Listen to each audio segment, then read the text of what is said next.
자바의 연산자에 대해서 설명해 줘. 제가 GPT를 쓰면서 느낀 건데 아무것도 모를 때 GPT를 쓰는 건 조금 힘든 것 같고요.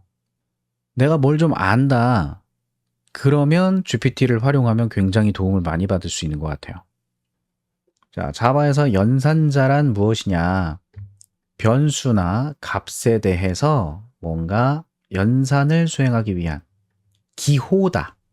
에휴, 뭐 이거 설명해서 뭐 합니까? 여러분 더하기, 빼기, 곱하기, 나누기 다 알잖아요. 그걸로 뭐 합니까? 연산하죠. 계산하는 데 쓰는 거죠.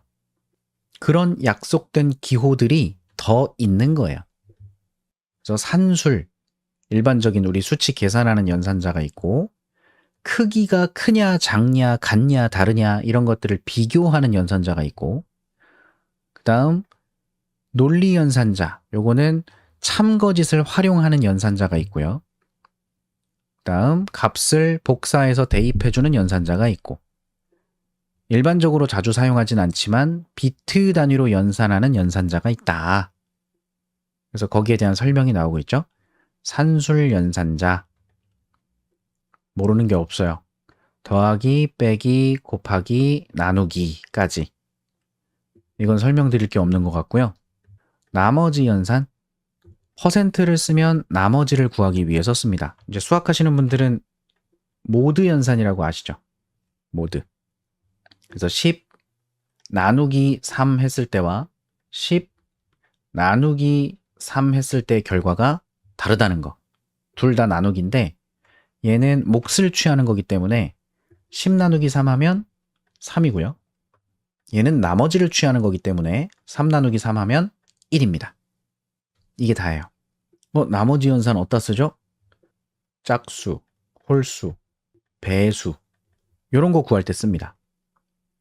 어떤 수로 나누었을 때 나머지가 0이다. 나누어 떨어진다는 건 배수가 되겠죠.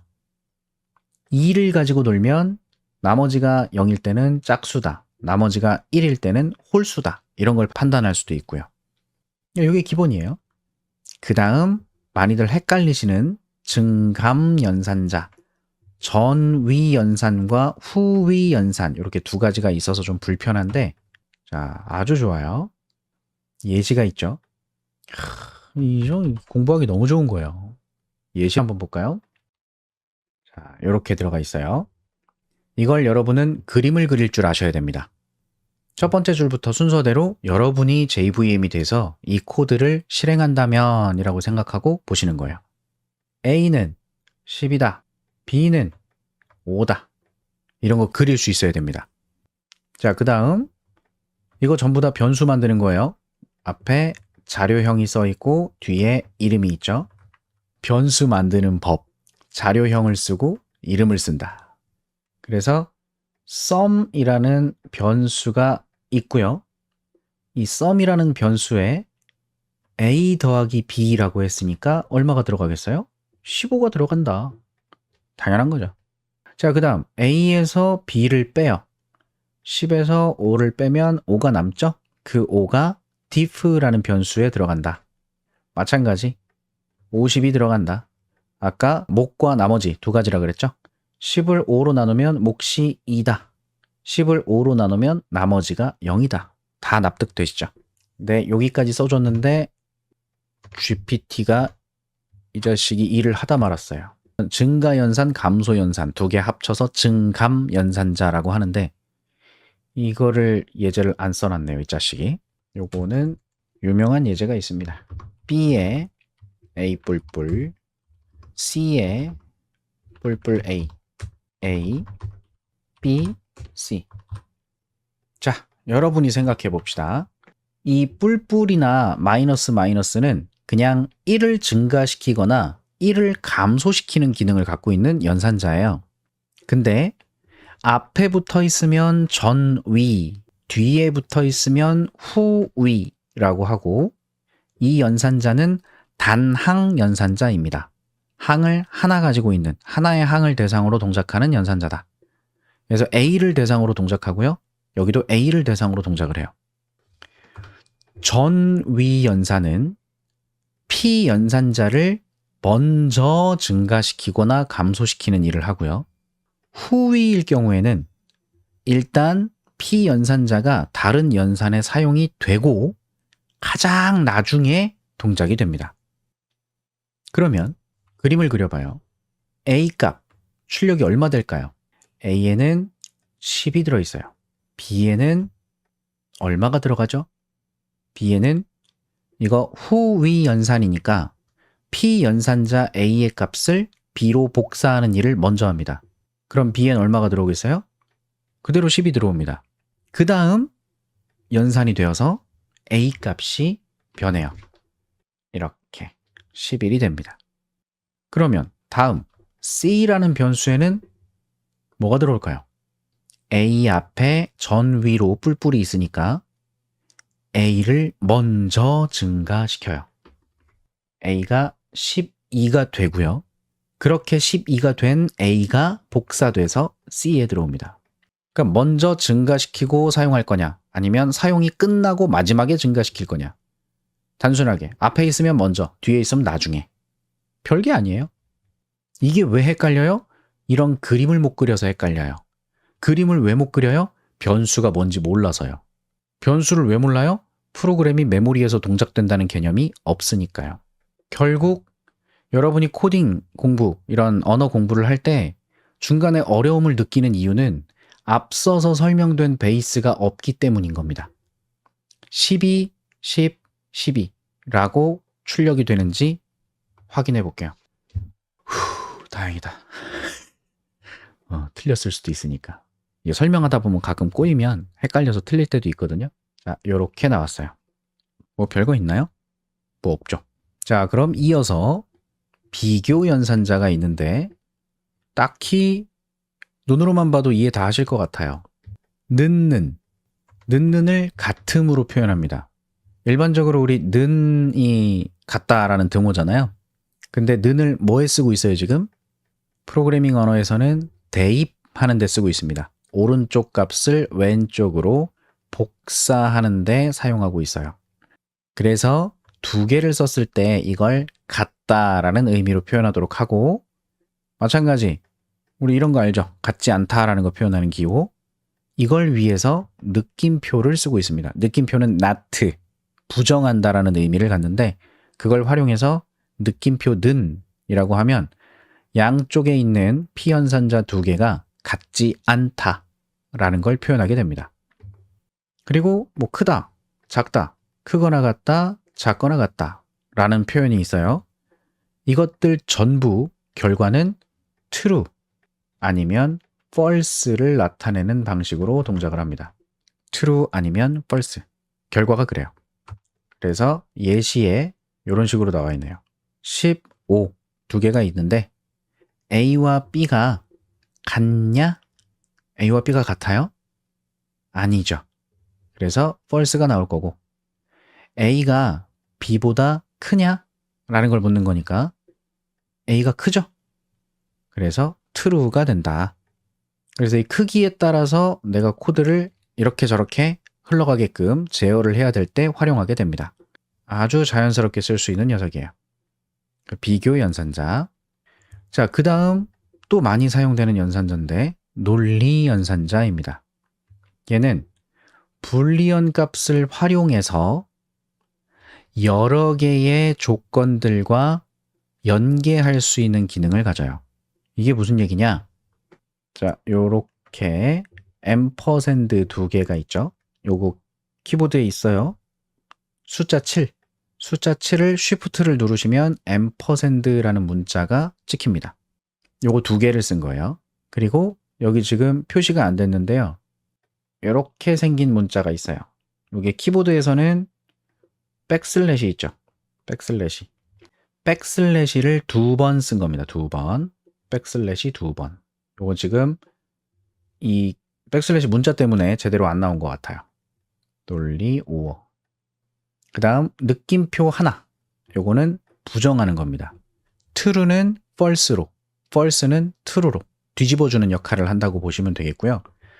이제 and와 or 연산 이 두 가지를 이해하시면 되는데 이거 중요하거든요. 엄청 많이 쓰여요. 왜 많이 쓰이냐면 일단 논리적인 AND라는 건 논리는 true, false를 얘기하고요. 참이냐 거짓이냐를 얘기하는 거예요. 여러분께 질문을 드릴게요. 제가 선물을 하나 드리고 싶은데 조건에 부합하는 분들께 드리고 싶어요. 첫 번째 조건. 저녁을 드셨나요? 참이 있고 거짓이 있겠죠. 그리고 야식을 드셨나요? 이것도 참이 있고 거짓이 있겠죠. 제가 선물을 드리고 싶은 사람은 누구냐면 저녁을 먹은 사람과 야식을 먹은 사람한테 주고 싶은 거예요. 만약에 저녁을 안 먹었어요. 야식은 먹었어요. AND죠. 그리고죠. 그리고. 둘 중에 하나가 안 맞으면 false의 결과가 됩니다. 논리 곱. 그래서 두 조건, 앞에 있는 조건과 뒤에 있는 조건이 모두 참일 때 이 녀석의 결과는 참이고요. 둘 중에 하나라도 거짓이면 거짓이 되는 녀석이에요. 별거 없죠. 그래서 여러 개의 조건들을 연계할 때 활용하는 겁니다.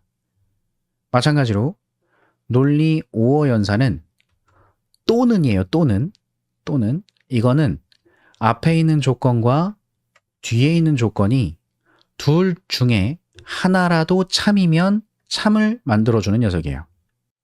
둘 다 거짓일 때만 거짓으로 결과를 만들어주는 녀석입니다. 즉, 선물을 드리고 싶은 분들이 있는데 저녁 또는 야식 둘 중에 하나라도 드셨다면 드릴게요. 이렇게 되는 거죠. 근데 둘 다 안 먹었으면 false니까 해당이 안 되는 거고. 그래서 그 전기 이런 거 공부하신 분들은 AND 연산, OR 연산 들어본 적 있잖아요. AND는 0, 0, 0, 1, 1, 0, 1, 1. 결과가 0이고, 0이고, 0이고, 1이다. 0을 false, 1을 true라고 생각하시면 맞아떨어지는 거예요.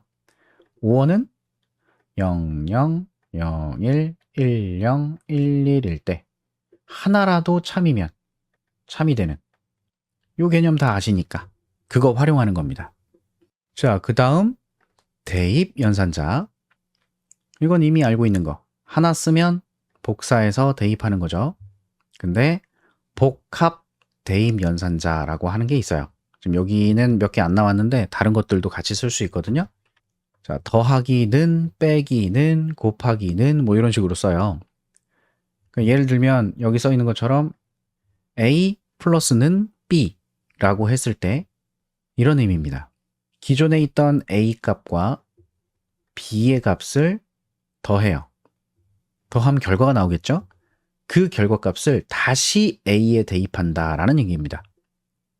그러면 여기 써 있네요. 예시 한번 보세요. A에 10이 들어있대요. 그 A에 5를 더해서 다시 A에 넣겠다는 소리니까 A 더하기 5를 하면 15가 결과잖아요. 그 결과를 여기에 다시 넣겠다는 얘기예요. 그러니까 기존값이 바뀌는 거죠. 다만 요거를 이렇게 설명을 할 수 있어요. A에 1이 있고 B에 2가 있다. 그때 A 플러스는 B라고 한다는 건 뭐 납득하실 수 있잖아요. 근데 이거를 A는 A 플러스 B라고 할 수도 있거든요. 결과는 똑같아요. 결과는 똑같습니다. A에 1이 들어있고 B에 2가 들어있어요. 그럼 이거 그대로 해석하면 대입이 제일 나중이거든요. 요거 더해요. 더하면 3이고 3을 A에 다시 넣겠다는 거니까 얘가 3이 됩니다. 문제 없어요. 아니 그러면 이렇게 쓰면 되지 왜 이딴 게 있냐. 요게 자바에서 모든 정수형 연산의 결과는 연산에 참여된 피연산자 자료형 중에 가장 큰 자료형의 결과가 됩니다. 무슨 소리냐면 int 더하기 int는 int예요. int 더하기 바이트는 int예요. 근데 바이트 더하기 바이트는 int예요. int 더하기 바이트 더하기 long이라고 하면 long이에요. 모든 정수형 연산의 결과는 최소 int 결과가 나와요. 최소 인트. 근데 연산할 때 좀 큰 자료형이 껴있으면 그 큰 자료형으로 나오게 되고요. 그래서 기본 정수 자료형이 int라고 얘기하는 게 그래서 그런 거고, 요 연산자는 이때 의미가 좀 생깁니다. 제가 요거를 바이트형으로 자, 이걸 바꿔볼게요. 그러면 어떻게 됩니까? 우리 눈에는 이거 두 개 더했을 때 문제없이 들어갈 거라고 생각되잖아요. 근데 빨간 줄이 떴죠. 뭐라고 떴는지 보시면 나는 인트를 쓴 적이 없는데 인트를 바이트로 바꾸는 게 불가능하대. 이래서 그래요. 근데 이거를 복합 대입 연산자로 바꾸면 문제가 안 생깁니다. 이해되세요? 그러니까 복합 대입 연산자는 자료형을 유지시켜서 그대로 형 변환을 하지 않고 알아서 되게끔 활용할 수가 있어요. 뭐 이렇게 쓰는 일은 딱히 저도 이렇게 강의하려고 공부하고 준비하니까 이런 것들이 보인 거지. 그런갑다 하시고 쓰시면 됩니다. 자, 정수도 그렇고요. 실수도 그래요. 실수형. 플로트랑 더블 관계도 그렇습니다. 내가 만약에 플로트 FA 3.14, 플로트 FB 3.14. 자, 여기서부터 문제가 생기죠. 3.14라고 하는 상수값을 나중에 여기다 대입하려고 하니까 문제가 생겼어요. 왜 문제가 생겼나 확인해 보면 더블 타입을 플로트로 변환할 수 없다.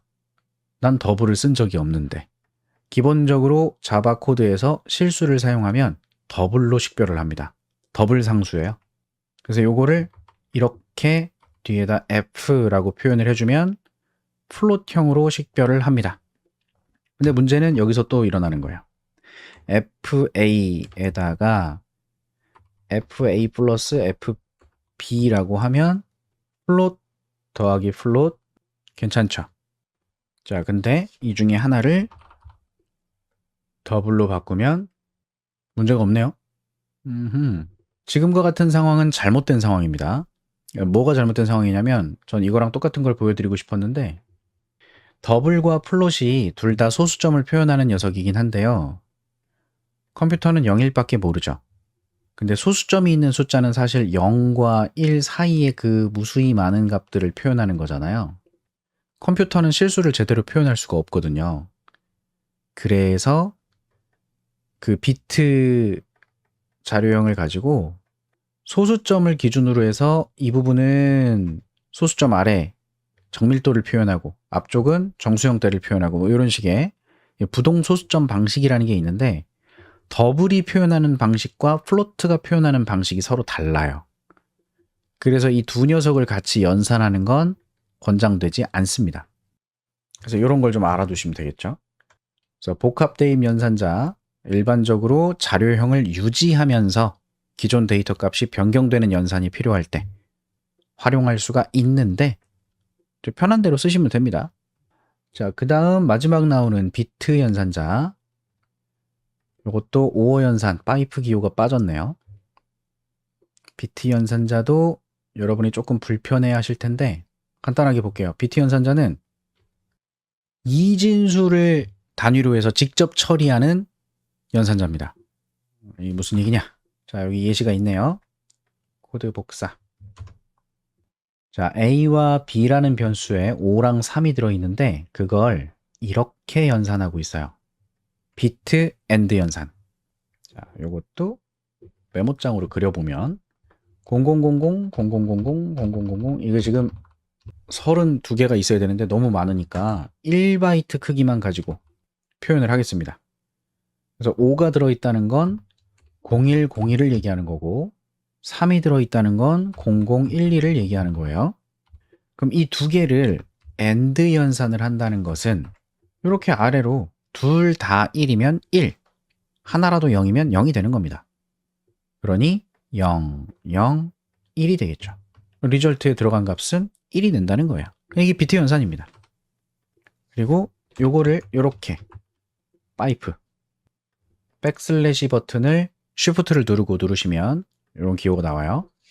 요거 두 개를 쓰면 논리 5호 연산, 하나를 쓰면 비트 연산. 자, 그럼 이건 어떻게 되는 거예요? 00000111이 되겠죠? 왜? 하나라도 1이면 1이니까. 이렇게 해서 결과는 1, 2, 4 더해서 7이 되겠습니다. 그러니까 비트 단위로 연산하는 녀석이에요. 비트 연산자는. 그리고 하나 더 이렇게 생긴 기호가 있어요. 이건 XOR라고 하고요. XOR, 베타적 논리합이라고 하는데 요거는 이렇게 처리됩니다. 두 비트가 같으면 0, 다르면 1. 그래서 0, 1, 1, 0 이렇게 되겠네요. 2랑 4 더하니까 6이 되겠습니다. 요게 XOR 연산이에요. 그리고 비트 나트 연산, 물결이죠. 틸드. 요걸 이용하면 P 연산자의 값을 뒤집어 버립니다. 비트 연산. 뒤집어 볼까요, 한번? 자, A에 1을 넣어 놨는데 이걸 뒤집어요. 그러면 마이너스 2라고 나오네요. 자, 0을 집어넣겠습니다. 실행하면 마이너스 1이 나옵니다. 자, 요거 자료형을 바이트형으로 바꾸고요. 바이트형으로 바꿔서 127을 놓고 뒤집어 봅니다. 얼마가 돼요? 마이너스 128이 됩니다. 앞에서 설명드렸던 개념이 여기서 나오네요. 사실 비트를 반전시킨다. 이거는 127이면 0111111이죠. 이거 뒤집으면 어떻게 돼요? 0은 1로 1은 0으로 1, 0, 0, 0, 0, 0, 0, 0이 됩니다. 그래서 요게 얼마예요? 127이고요. 요거 얼마예요? 마이너스 128인 거예요. 뒤집어 버리죠. 그럼 아까 1이었을 때 000000이 있고 뒤집어지면 이렇게 뒤집어진 거고 이렇게 된 거고 얘가 0이고 1이고 얘는 마이너스 1이고 얘는 마이너스 2였죠. 가운데 기준 0 증가되면 최대 127 뒤집어지면 마이너스 128 이렇게 들어가니까 요 끝에는 마이너스 1 여기가 128개 여기 128개 총 256개 왜? 0부터 255까지 표현할 수 있는 거니까. 근데 부호 비트 양수 음수를 쓰니까 절반 쪼개서 128, 128 표현할 수 있다고 했잖아요. 반전시킨다는 의미가 결국은 아까 양수로 1이었을 때 뒤집히면 얼마예요? 마이너스 2죠. 0을 뒤집으면 얼마였어요? 마이너스 1이었잖아. 여기랑 요렇게 뒤집히는 개념인 거죠. 이게 사실은 뭐 1의 보수, 2의 보수 이런 거 계산해서 들어가는 건데 뭐 계산이고 뭐하러 해요 우리가? 필요 없지. 비트를 반전시킨다는 건 이런 얘기입니다. 그대로 뒤집는 거예요. 납득하시면 되겠죠. 그리고 요거 쉬프트 연산이라고 부르는 것도 비트 연산인데 이거 별거 없어요. 그냥 비트를 그 방향으로 미는 거예요. 미는 거. 밀어낸다.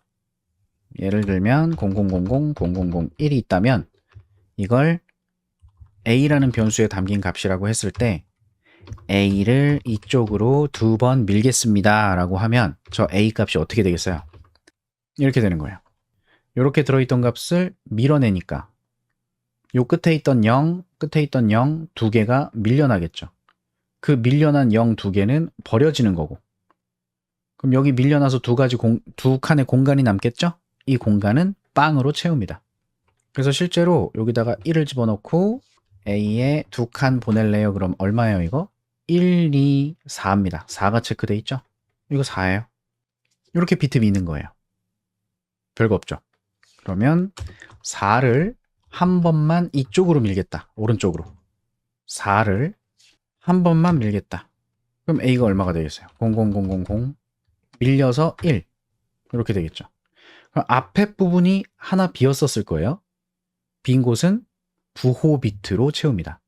부호 비트로 채운다. 확인해 볼게요. 이거 한 번만 밀어야죠. 2가 됐죠. 2입니다. 그럼 요거를 마이너스 1을 넣을게요.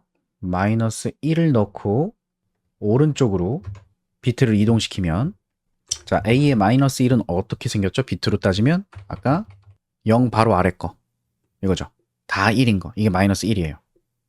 인트든 바이트든 롱이든 상관없이. 근데 요거를 이쪽으로 한 칸 밀겠대요. 그러면 이렇게 민다는 얘기잖아요. 이렇게 밀겠다. 이렇게 밀면 요 끄트머리에 있는 애는 떨어지는 거고 없어진 거고, 요거 B죠. 이 B는 게 뭘로 찬다고요? 부호 비트로 찬다고요. 그래서 한 번을 밀든 두 번을 밀든 세 번을 밀든 네 번을 밀든 다 어떻게 돼요? 마이너스 1이 되죠. 네 번을 밀었으면 이만큼이 날아간 건데 여기가 현재 마이너스였으니까 이렇게 찬다는 거지.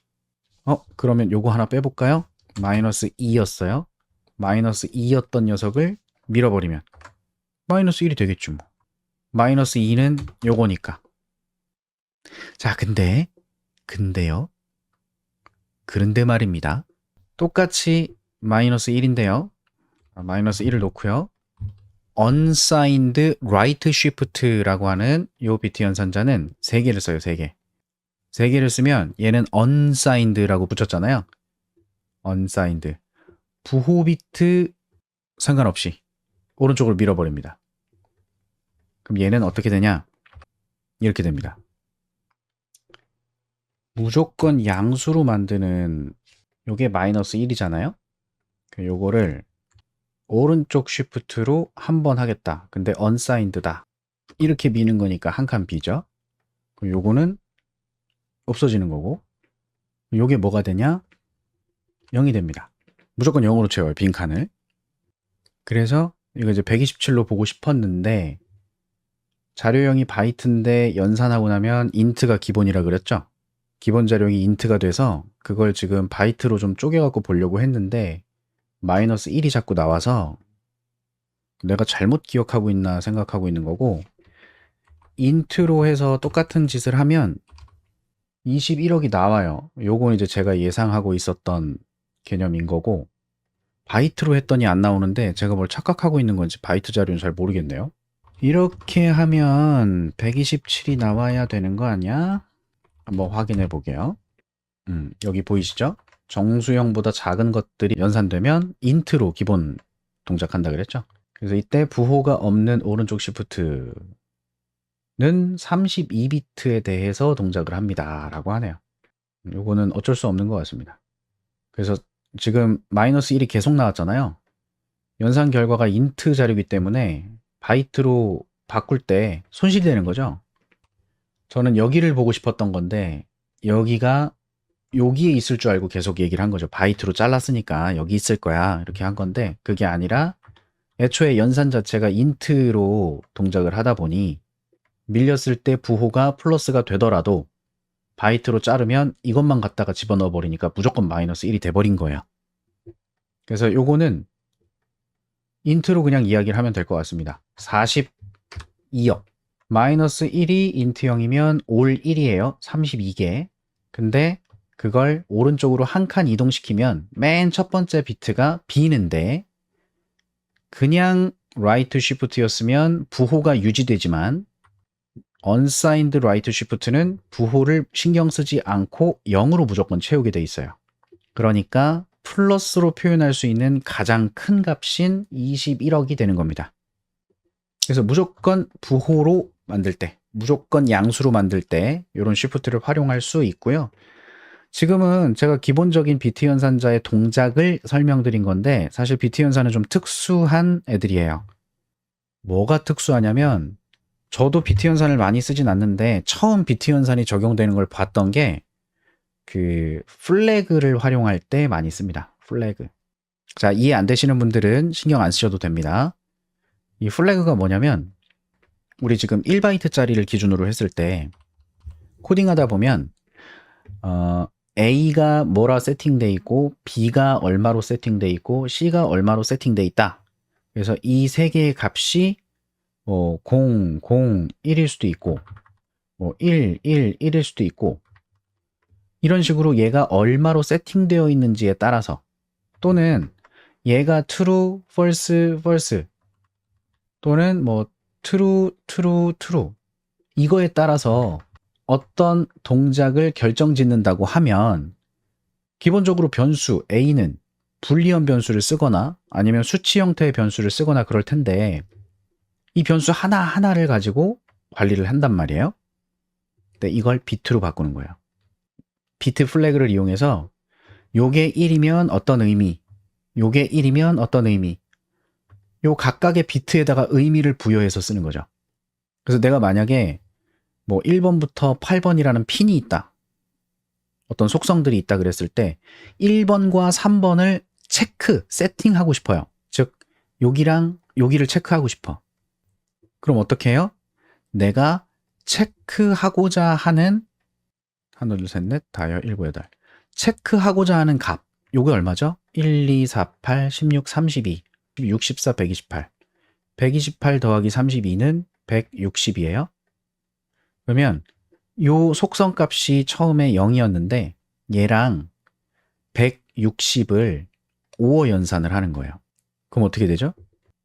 요 두 개 5어 연산하면 10100000이 되죠? 이걸 다시 여기다가 값을 세팅한다 그러면 1이 세팅된 거죠.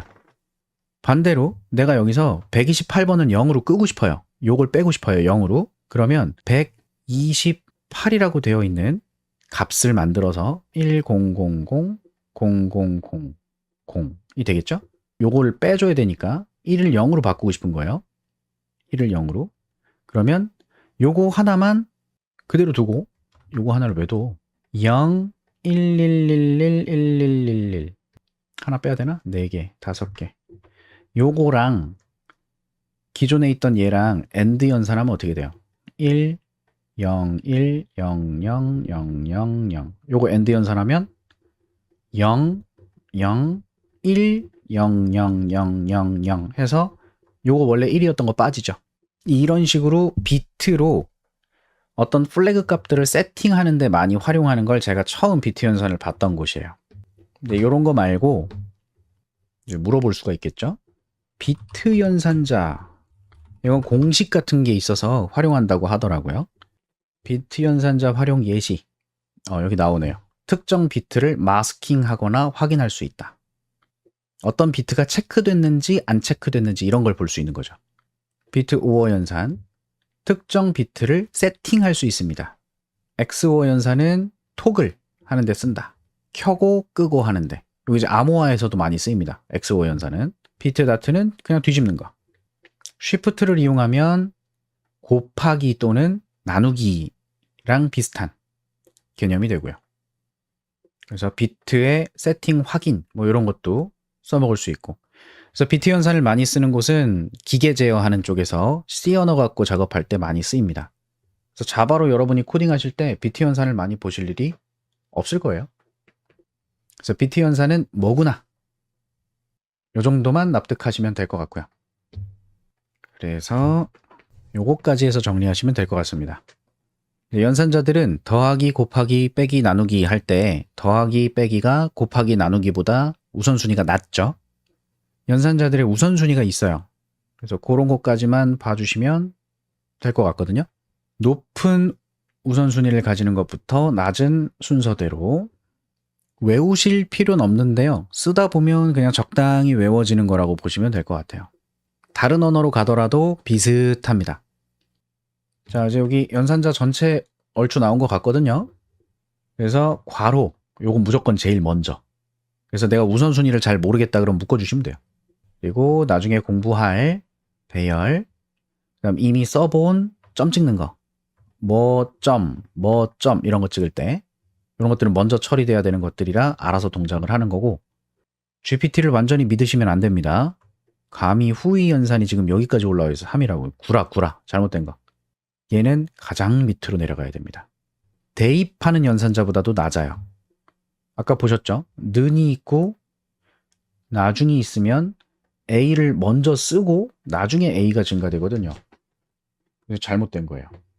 전위연산, 단항연산자들 양수, 음수를 표현합니다. 그래서 A에 플러스를 붙이거나 A에 마이너스를 붙이거나 이런 거 있죠. 요거 얘기하는 거고 물결, 느낌표 요건 비트 나트, 논리 나트죠. 우선순위 높아요. 그 다음 곱하기, 나누기, 나머지 우선순위 높죠? 이건 수학이랑 같네요. 더하기 빼기는 그거보다 낮고 산술. 그 다음 비트, 쉬프트 연산, 이건 무시하시고 안 보셔도 됩니다. 다음 비교 연산자, 이어서 등가 비교. 비교 연산자가 요 가운데 있죠. 자주 쓰이는 산술, 비교 연산. 얘네들이 이런 순서를 갖고 있어요. 비트 연산 신경 쓰지 마시고 여긴 오어 연산이겠죠. 그 다음 여기는 논리 오어 연산일 거예요.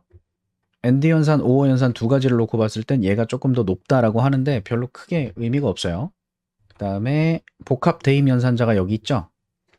제일 마지막에 있어요. 대입 연산자가. 그럼 요 후위 연산자가 여기까지 내려와야 됩니다.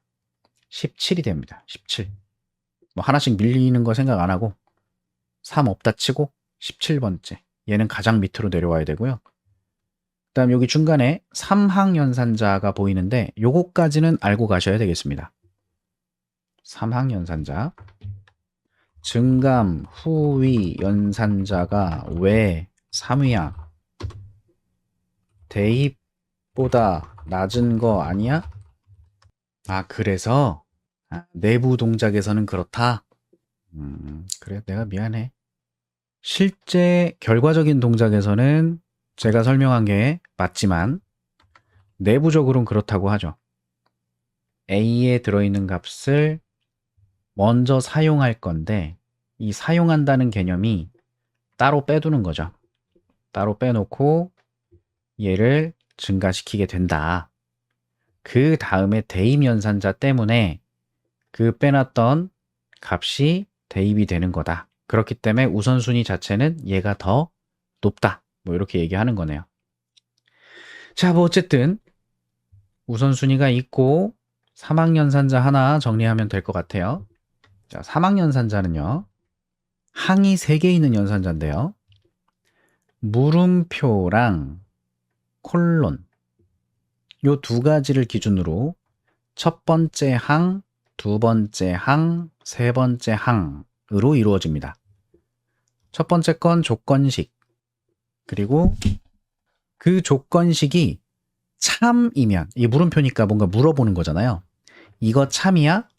라고 하면 그게 참이면 true일 때 실행될 내용이 여기 들어가고 false일 때 실행될 내용이 뒤에 들어갑니다. 그래서 분기를 할 수 있어요.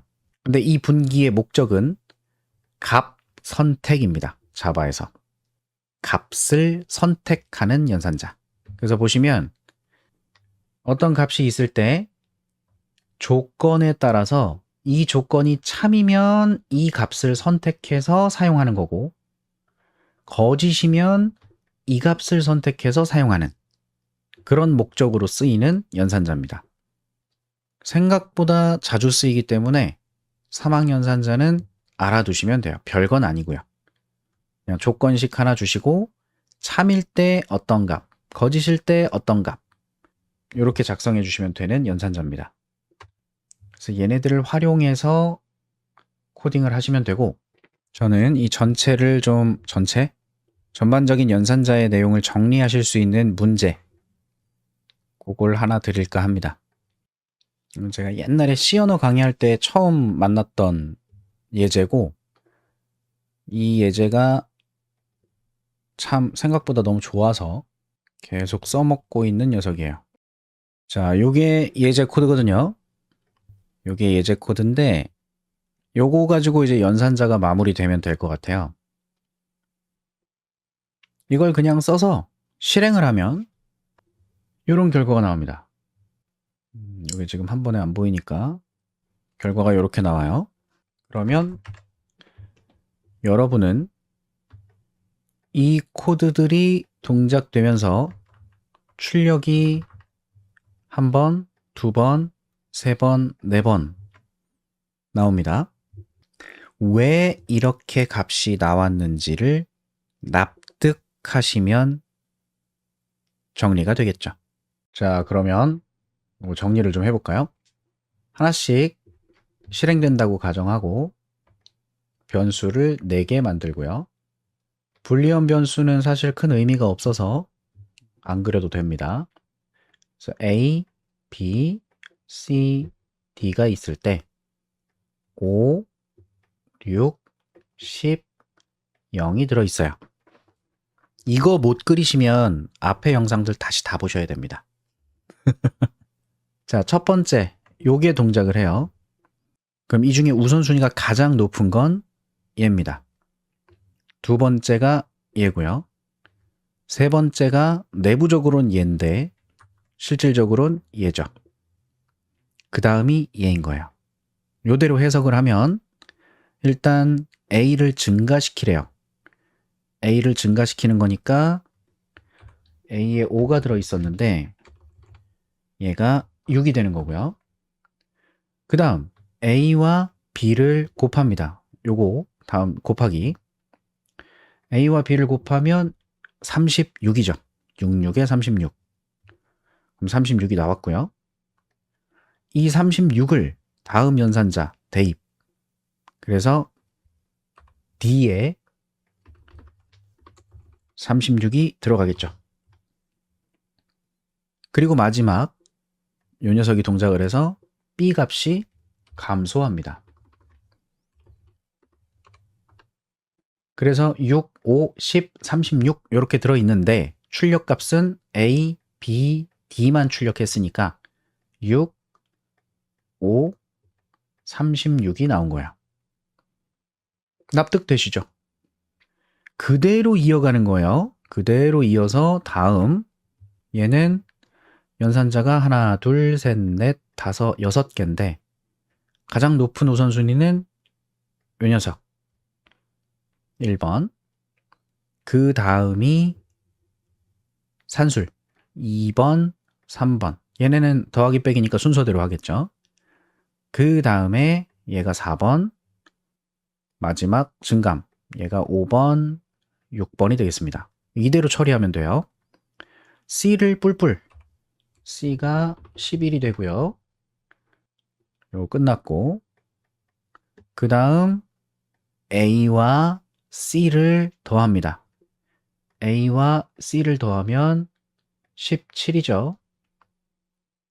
그 다음 빼기 B 17에서 5를 빼는 거니까 12가 되겠고요. 그 다음에 대입하겠죠. 그래서 D의 값이 12가 되는 거고 요거 끝나면 나머지 A는 증가시키고 B는 감소시킵니다. A는 증가시키고 B는 감소시킵니다. 그래서 결과적으로 7, 4, 11, 12가 됐고 이번엔 A, B, C, D를 다 출력하죠. 그래서 7, 4, 11, 12가 나오는 거예요. 6, 5, 36 나왔고 7, 4, 11, 12까지 납득이 됩니다. 그 다음 A와 B의 값을 직접 대입하고 있으니까 A는 1이 되고 B는 0이 됩니다. 여기까지는 강의를 잘 따라오신 분들이라면 다 납득하십니다. 근데 이제 여기서부터가 문제가 되죠. 보통 이걸 처음 만나시면 어떻게 하냐면 앞에 거랑 똑같은 맥락으로 우선순위를 따져봅니다. 그러면 얘 먼저 하고 얘도 하고 그 다음에 산술 중에 곱하기 다음 하고 나누기 하고 뭐 이런 식으로 진행하겠죠. 그럼 그대로 대충 한번 해보면 B가 증가되니까 B는 1이고 C가 증가되니까 12고 그 다음 곱하기해서 B랑 D랑 곱하면 1 곱하기 D 12가 되니까 12가 될 거고 그 12를 나누기 C를 하면 12를 12로 나누면 1이겠죠. 그리고 A와 0을 비교했을 때 A가 0보다 크니까 true. 5어 연산이죠. 뒤에는 1이에요. 1이 1보다 크냐, 작냐? 1이 1보다 작냐? 거짓이죠. true, false니까 5어 연산은 true. 그래서 여기 true 들어갈 거고 나중에 출력하면 대략 1, 1, 뭐 12, 뭐 이렇게 나와야 된다고 생각하는 거예요. 근데 전혀 다르죠. 여기서 제가 설명드리지 않은 이슈가 하나 있는데 자, 그게 뭐냐면 전문 용어로는 스펠링이 맞나? 숏 서킷이라고 했던 것 같아요. 오어 논리연산, 엔드 논리연산의 특징인데요. 얘들이 우선순위가 높지는 않았어요. 대략 중간쯤이었죠. 근데 동작이 조금 특수합니다. 엔드 연산이나 오어 연산, 비트 말고요. 논리 연산이에요. 얘들은 자신을 기준으로 식을 나눕니다. 그리고 앞에 있는 식을 먼저 처리를 해요. 그럼 A랑 0이랑 비교하는 작업을 먼저 하겠죠. A는 1이고요. 0보다 큽니다. true예요. 다음에 이어서 뒤의 연산은 진행되지 않습니다. 왜일까요? 오어 연산, 논리 오어는 참이 하나라도 있으면 참이잖아요. 우리 사람은 똑똑하니까 두 조건을 보면서 판단할 수 있지만 컴퓨터는 그냥 순차적으로 처리할 뿐입니다. 그래서 생각해봐요. 앞에가 true인데 뒤에가 false입니다. 그러면 결과는 true죠. 앞에가 false인데 뒤에가 true예요. 그러면 true죠. 앞에가 true인데 뒤에가 true예요. 그래도 true죠. 둘 다 false여야만 false죠. 그러면 앞에서 true가 나왔으면 무조건 true죠. 뒤에가 true든 false든 상관없이 앞에서 true가 나오면 이 두 번째 식을 연산하는 상황은 앞에가 false일 때만 두 번째 식이 실행돼서 의미를 파악을 하는 거예요. 그렇기 때문에 앞에 연산을 진행했는데 true가 나와버리면 오어 연산은 뒤의 식을 진행할 필요가 없기 때문에 어차피 얘가 true든 false든 true가 되니까 뒤를 진행하지 않습니다. 그래서 결과적으로 A 뿔뿔만 동작을 해서 2, 0, 11, 12가 되는 거예요. AND도 마찬가지. 같은 맥락으로 AND 연산은 앞에 있는 식이 어떨 때에만 뒤의 식을 실행할까요? AND는 둘 다 true여야만 true인지 알아요. 앞에든 뒤에든 false가 하나라도 있으면 false잖아요. 그럼 첫 번째 식에서 false가 나오면 뒤의 식을 진행할 필요가 없죠. 그래서 B는 현재 0이고요. 0이 0보다 크냐라는 것은 거짓이에요. 그렇기 때문에 첫 번째 식을 실행했을 때 false가 나와버리니까 AND 연산은 뒤의 식을 진행할 필요가 없어서 진행되지 않습니다. 그러니 B 뿔뿔만 진행이 되고 불리한 값은 false가 되겠죠. 그래서 결과적으로는 2, 1, 11, 12가 나오게 됩니다. 이게 거의 제가 10년 넘게 사용하는 예제인데요. 제가 만든 게 아니라 제가 강의할 수 있게 해주셨던, 저를 가르쳐 주셨던 선배님이 만드셨던 거고, 그것도 그분이 만드신 게 아니라 어디 대학교에서 사용하던 문제라고 하더라고요. 시험 문제? 뭐 이런 걸로. 자, 이렇게 해서 납득하실 수 있으면 될 것 같아요. 그러면 지금까지 했던 내용을 전반적으로 정리를 해보면 프로그램은 코드를 작성해서 만들잖아요. 우린 자바를 공부하고 있고요. 프로그램이 가지는 기능은 기본적으로 사용자와의 소통을 기반으로 할 거니까 사용자한테 뭘 보여주는 출력 기능이 있을 거고 그 출력이 무엇인지에 따라서 사용자가 원하는 것들을 뭔가 입력할 수 있게끔 해야 될 거고요. 그럼 입력받은 값들은 어딘가에 저장을 시킬 필요가 있을 텐데 그걸 변수라고 하는 거죠. 그리고 변수에 들어있는 값은 사용자가 입력한 이유가 있을 겁니다. 뭔가 얻고 싶은 값이 있으니까.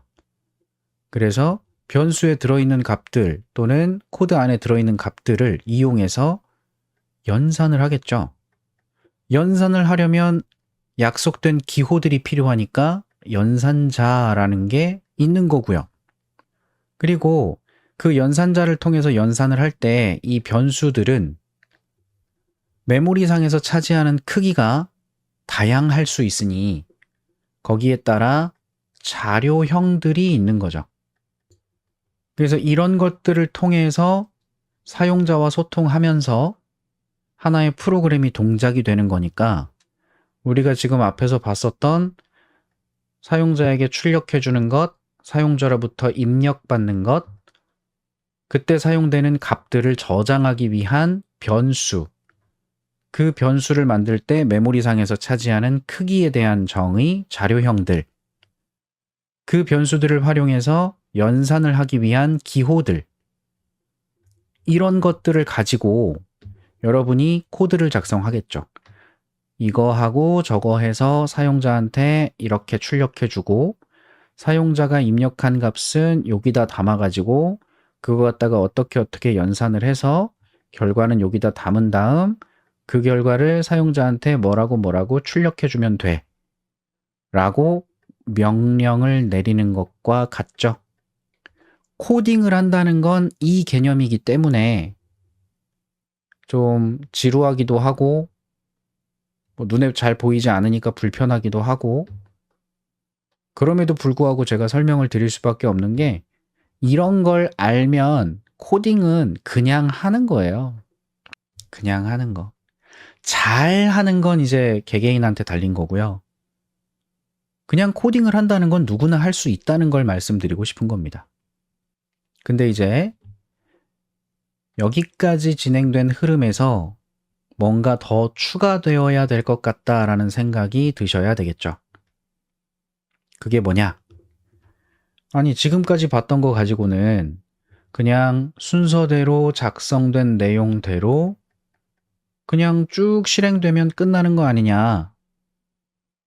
만약에 입력된 값이 어떤 범위냐에 따라서 이렇게 처리하거나 저렇게 처리하거나 해야 될 수도 있고 아니면 특정 동작을 여러 번 수행할 수 있게 해야 될 것 같은데 그 여러 번을 코드에 똑같이 코드를 여러 번 복사 붙여넣기 해서 쓰는 것도 이상하지 않겠냐.